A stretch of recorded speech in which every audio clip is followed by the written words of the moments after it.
It is the Blitz here on San Antonio Sports Star, ESPN AM 1250 and 94.5 FM. He is Joe Reinagel. I'm Jason Minutes. Time for Mondays with the Moose. Love Mondays because of this. Daryl Johnston, former Cowboy, three-time Super Bowl champ, analyst with Fox Sports, joining us now. Daryl, always appreciate the time, man. I tell you what, those games yesterday, it ultimately lived up to the billing from what we saw a week ago with the excitement level after the Bengals rallied from down 21-3. Yeah, it was going to be hard to top divisional weekend, but they did a nice job on conference championship weekend. Even though, at one point, we had an 18-point deficit in Kansas City, Cincinnati, and a 10-point deficit in the Rams-Niners, and especially with the Niners in that situation. Gosh, that's the second time they've done that. Going back to that Super Bowl when they had the 10-point lead, late third, early fourth, and you just think they're going to be able to run that clock out and kill that game, and they don't pull it off. All kinds of things we can talk about in both of those games, Daryl, but it seemed like, and I'm going to the Kansas City game, when they didn't score there at the end of the half, they just seemed like a different team in the second half. Did you see it that way, or was it more about what Cincinnati did? You question the decision afterwards because it didn't work out. It was an aggressive play call. It's either going to be 28-10 or it's going to be 21-10 going in when you make that call. Do you want to get to 24-10, just take the chip shot field goal? Those are things that are going to be debated. But I don't think, everybody will always say that, Andy Reid has always struggled with clock management. That one didn't have anything to do with clock management. That was just aggressive play calling. It's if it works, he's a genius, and when it doesn't work, everybody's going to question him. So I do think it was a big letdown, especially because Cincinnati had just scored on their previous possession. To get it to 21-10 from 21-3. So maybe that was some of the thought process of Andy is I'm going to get that touchdown back as we go into halftime, because I think if they score there, it's going to be a different second half. Now I'm not a big believer in the fact that you walk in at halftime, spend 12 minutes, and you sort out what Kansas City's doing offensively. I don't know what the switch was that flipped in the second half. I think you always have to put some of that on the Kansas City offense as well as they executed in the first half. I don't think they did in the second half, but you can't take anything away from Lou Anarumo and what they did defensively for Cincinnati. So I do think it does play into it, because football, it's a game of momentum shifts. It's an emotional game. And in that situation at the end of the half, both of those things worked against Kansas City. So definitely was going to impact them coming out second half. When we hear coaches, Daryl, talk about halftime adjustments, or analysts talk about halftime adjustments, the Bengals, according to the NFL Next Gen stats, dropped 8 in coverage, 45% of their defensive sets in the second half, and they only did that 25% of the time in the first half. So how many series does Kansas City see them dropping 8 and they go, okay, well, that's what they're doing, so we need to do this? Because Mahomes did look like a different player in the second half. Well, and if you're rushing 3 and dropping 8, that means you're covering a little bit longer. Mahomes had a ton of time, but you could see that he really couldn't find anybody, which I was surprised about, because Tyreek Hill is one of the guys that's out there running around, and for Cincinnati to be able to keep him in coverage to the point where Patrick Mahomes didn't feel comfortable of turning that loose to him, that's pretty impressive, and that's across the board. Travis Kelce. They've got dynamic people on the outside, so that's your whole thing when you roll the dice with rushing 3 and dropping 8 is can you cover long enough until your 3-man pressure makes an impact on somebody. I'm surprised that they were that heavy at 45%, but you did see a lot of it, and you heard the announcers talking about it. But you have to credit the back end of Cincinnati's defense, because they started to get there a little bit. I think some of the linebackers, whether they were spying Mahomes or just kind of shadowing Mahomes, but every once in a while, some of those guys would kind of, trigger and come in when they saw an opportunity, to get to the quarterback through an open lane. So I think there was some adjustments that the players did during the course of that second half as well, too, that it was a 3-man pressure, but they were adding that fourth guy late. And was that fourth guy the guy that was responsible for Mahomes anyways? So it was very impressive what they did, holding them under 100 yards in the second half. Daryl, obviously everybody's going to talk about the quarterback matchup in the Super Bowl with Stafford and Burrow, but we know the Rams have a pretty good defense. That pass rush is going to be a problem, I think, for Burrow. But are we underestimating maybe Cincinnati's defense? I think so, because we had them in week one. So, we read all the offseason, acquisitions and really what the plan was. And, obviously they draft Jamar Chase. They've got Joe Burrow coming back. They already have Higgins and Boyd. Uzama, I think they had a good feel for Uzama coming through the spring, that he was going to be a player.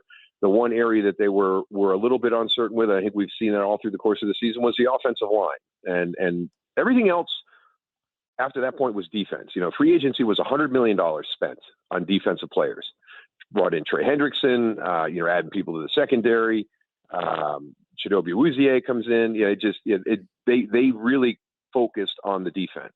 And I remember talking to Von Bell that week, getting ready for the opener, and he said, we've got really good guys that get it. We communicate well. We're in year two. He goes, I think we're going to be a very underrated defense. I think we've got the potential to be really, really good. And they have.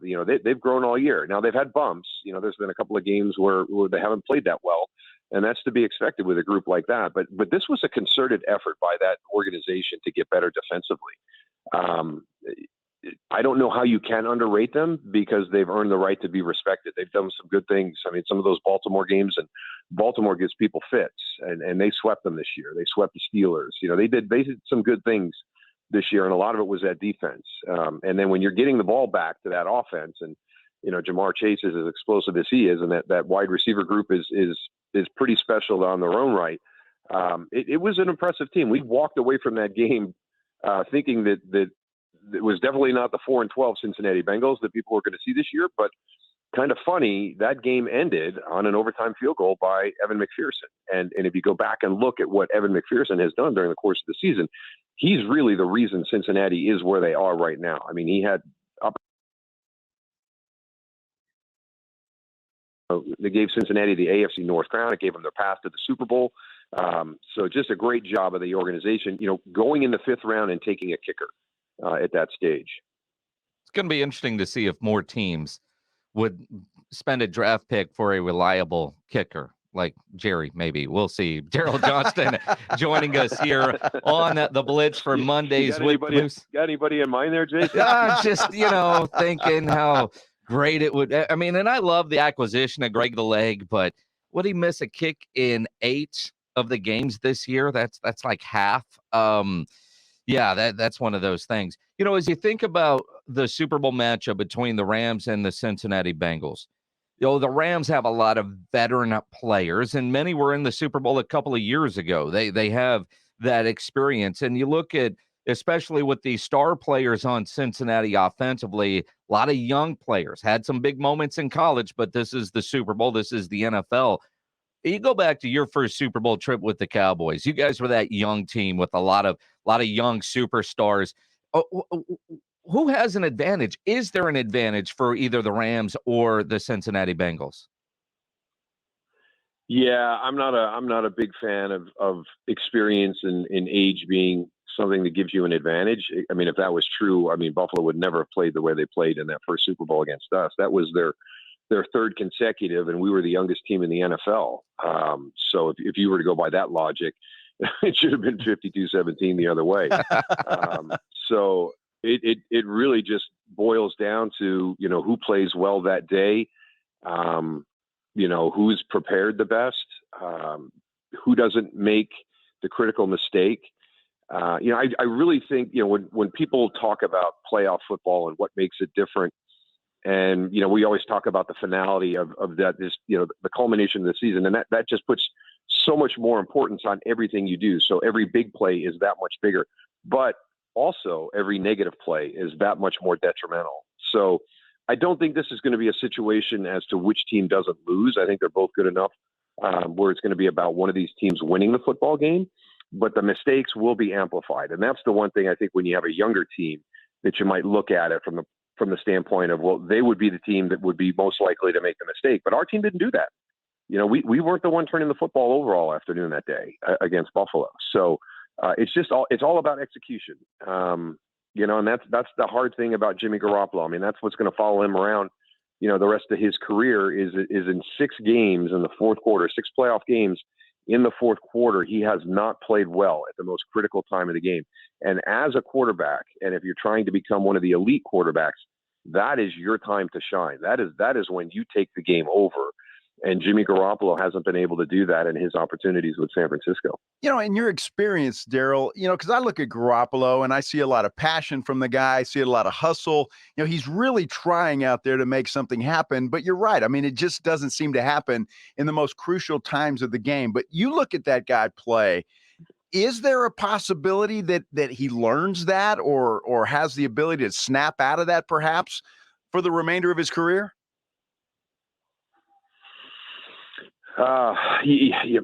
Anything's possible, but we've definitely got it's history, right? I mean, it's happening time and time again, and in the big games, championship games, Super Bowls, against Kansas City. I know Kansas City is an explosive offense, and maybe a 10-point lead isn't all that big of a deal, but he did not play well. I mean, he was not running the offense efficiently at that time. And that's a team that's kind of, it's run first, it's RPO.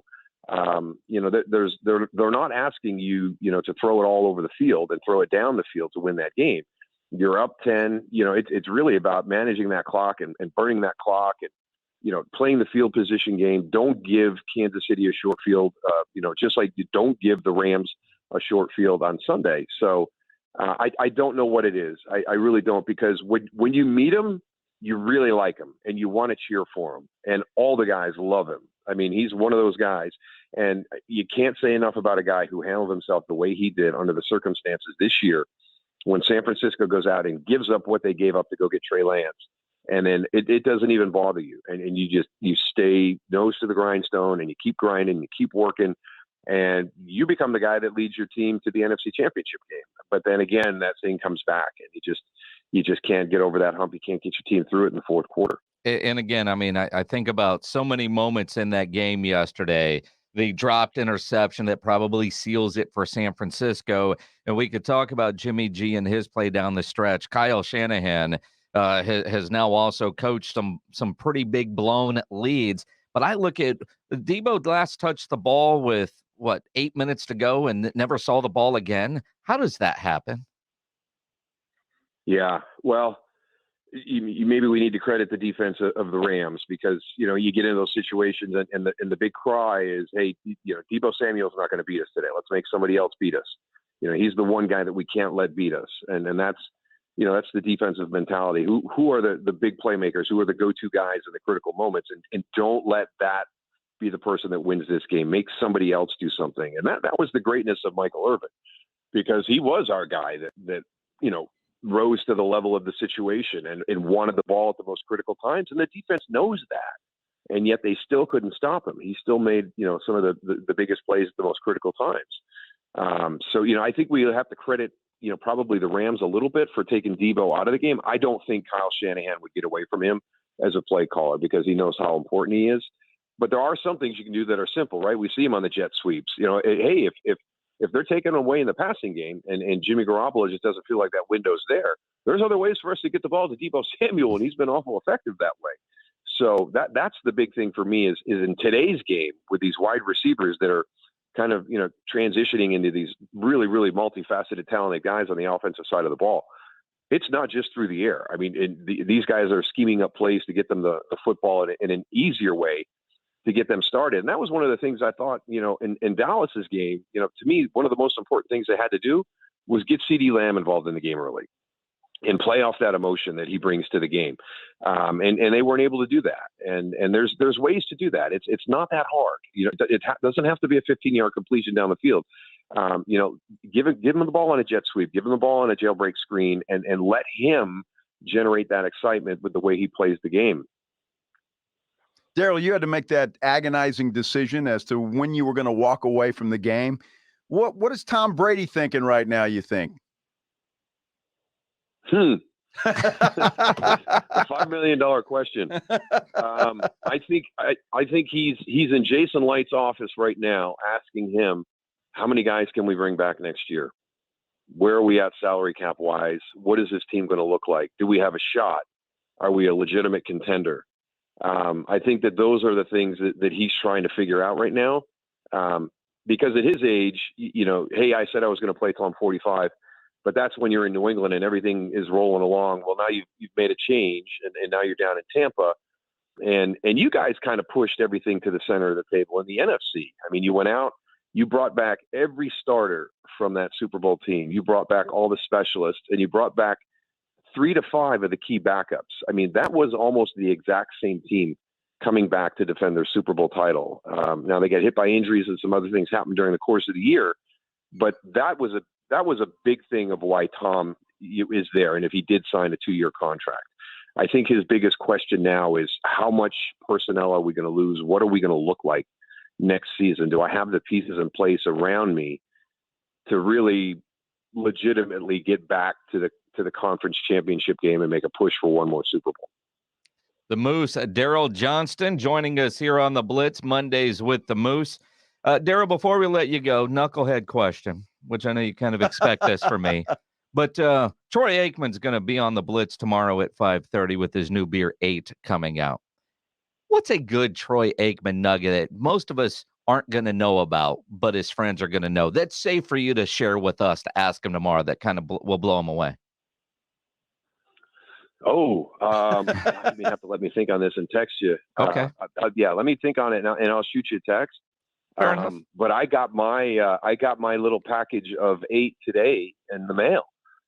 So I've got four lovely cans of 8 that are sitting in my refrigerator right now, and I'm looking forward to having one soon. Get them cold. They're good. The amazing thing about him, the thing with him is, he is such a perfectionist. That this has been a 2-year process for him. He does things one way, which is the right way. And I really can't wait to have my first sip, just because I know how much time and energy and effort he's put into this.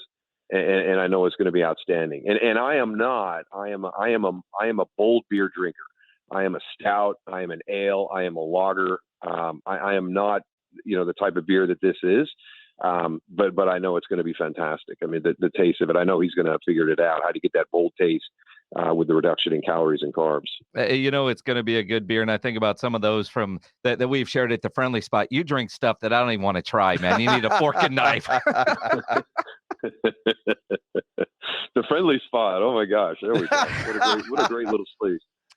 Good stuff. Daryl, will we see you next week in LA?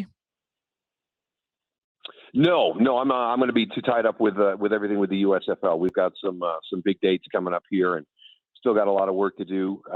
So yeah, I'm going to be tied up making sure that we get this thing the best that it possibly can be. I mean, not only for the fans at home watching on TV, but for the guys. I really, the most important thing for me in these types of leagues is to make sure the guys have fun. And one of the greatest compliments we got, from our guys in San Antonio, they would tell us, this is the most fun I've had playing football since I was in high school.